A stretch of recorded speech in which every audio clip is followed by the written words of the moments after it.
वह इंसान जो किसी का बुरा नहीं सोचता और किसके साथ बुरा नहीं करता तथा जानबूझकर किसी को दुख नहीं पहुंचाता और जरूरत पड़ने पर लोगों की मदद करता है, अपनी हैसियत गरीबों को दान देता है, पूरी श्रद्धा से पूजा पाठ इत्यादि भी करता है। लेकिन जब ऐसे व्यक्ति के साथ कोई अनहोनी, बड़ी दुर्घटना, अन्याय या कुछ गलत होता है तो लोगों के मन में सिर्फ एक ही प्रश्न उठता है कि अच्छे लोगों के साथ ही बुरा क्यों होता है। तो आज हम इस प्रश्न का उत्तर जानने की कोशिश करेंगे। गौतम बुद्ध के जीवन से जुड़ी एक कहानी के माध्यम से गौतम बुद्ध के समय में उनका एक शिष्य हुआ जिसका नाम था कार्तिक। कार्तिक सच में एक बहुत ही अच्छा और धार्मिक व्यक्ति था। वह लोगों की मदद करता, गरीबों को दान देता, किसी के साथ अन्याय नहीं करता और बुद्ध द्वारा बताए गए 5 नियमों का पालन करता। नियमों का पालन अर्थात हत्या नहीं करना, चोरी नहीं करना, गंदे विचार नहीं करना, झूठ नहीं बोलना और नशा नहीं करना।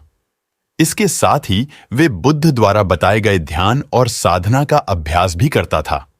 कार्तिक हर पूर्णिमा और अमावस्या को बौद्ध आश्रम में होने वाले उपदेश या सत्संग में हिस्सा लेता था और पूरी रात बुद्ध के प्रवचन सुनता।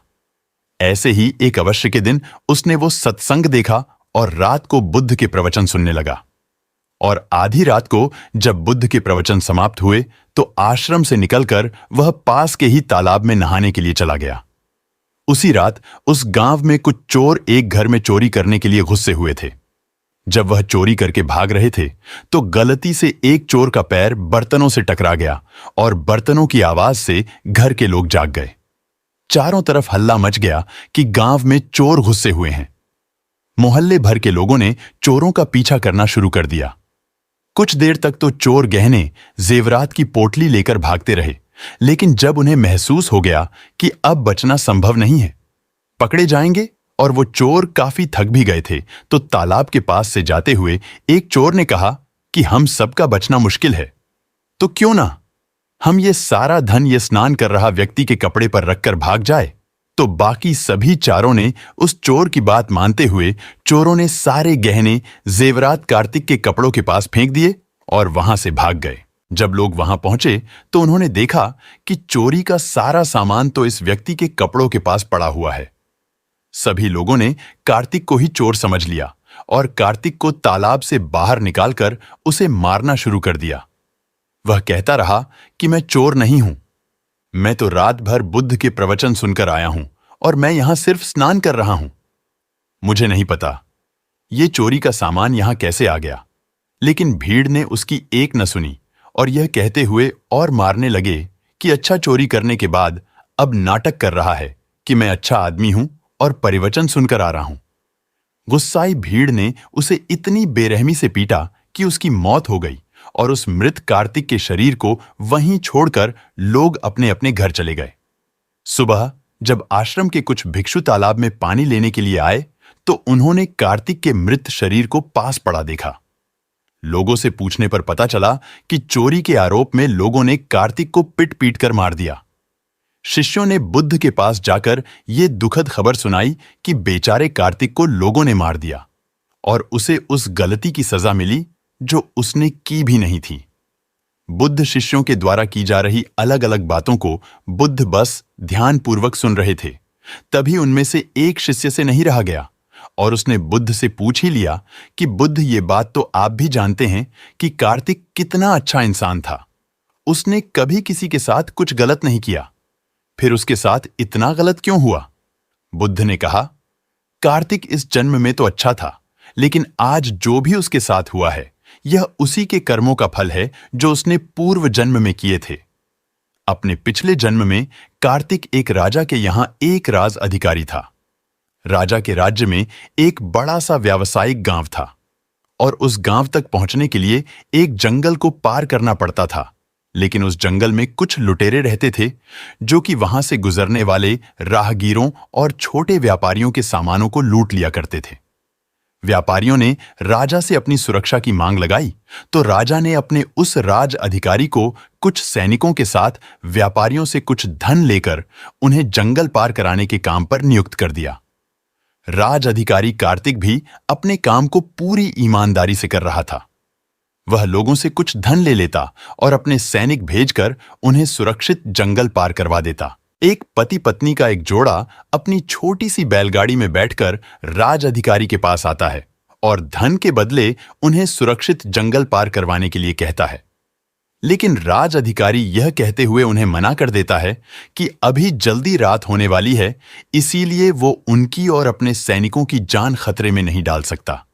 उन्हें जंगल पार करने के लिए सुबह तक का इंतजार करना पड़ेगा। वो पति पत्नी बहुत आग्रह करते रहे कि अभी रात होने में बहुत समय है, आप हमें जंगल पार करा दे। लेकिन राज अधिकारी यानी कि कार्तिक नहीं मानता और उन्हें सलाह देता है कि वो रात भर यहीं रुके। उनके रहने और खाने की व्यवस्था वो खुद करवाएगा। पति पत्नी को मजबूरन उस राज अधिकारी कार्तिक की बात माननी पड़ती है। दरअसल इसके पीछे उस राज अधिकारी कार्तिक की चाल थी। उस राहगीर की पत्नी बहुत सुंदर थी, जिसे देखकर राज अधिकारी उस पर मोहित हो गया था। कार्तिक पर काम वासना हावी हो गई थी और जब व्यक्ति पर काम वासना हावी हो जाती है तो उसे सही गलत कुछ समझ नहीं आता। वह वासना की आग में जलकर अंधा हो जाता है और यही उस राज अधिकारी कार्तिक के साथ भी हुआ। उसने उन दोनों पति पत्नी के रहने और खाने की व्यवस्था तो अच्छे से कर दी, लेकिन साथ ही वह उसकी पत्नी को पाने की तरकीबें सोचने लगा था। उसे एक तरकीब सूझी। उसके पास एक बड़ा सा हीरा था।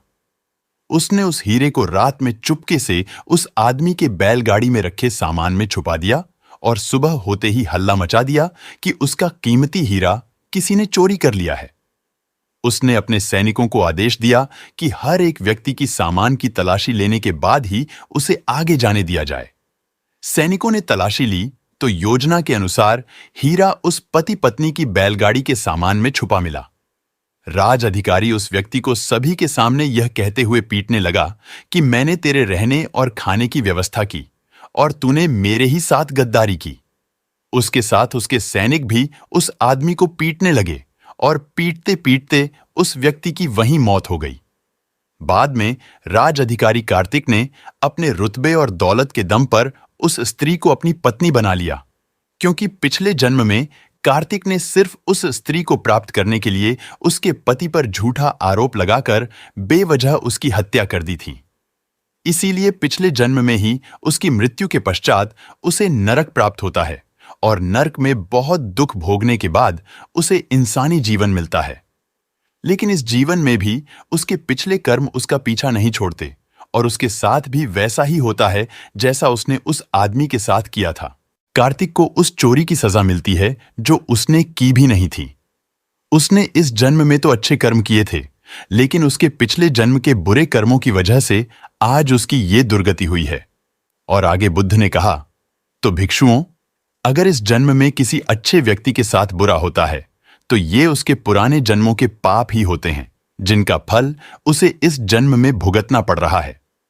इसीलिए मैं तुमसे कहता हूं कि अपने आज के कर्मों को सुधारो ताकि तुम्हारे आने वाले जन्म भी सुधर जाए। एक और सुंदर प्रस्तुति में आपको सुनाने जा रहा हूं।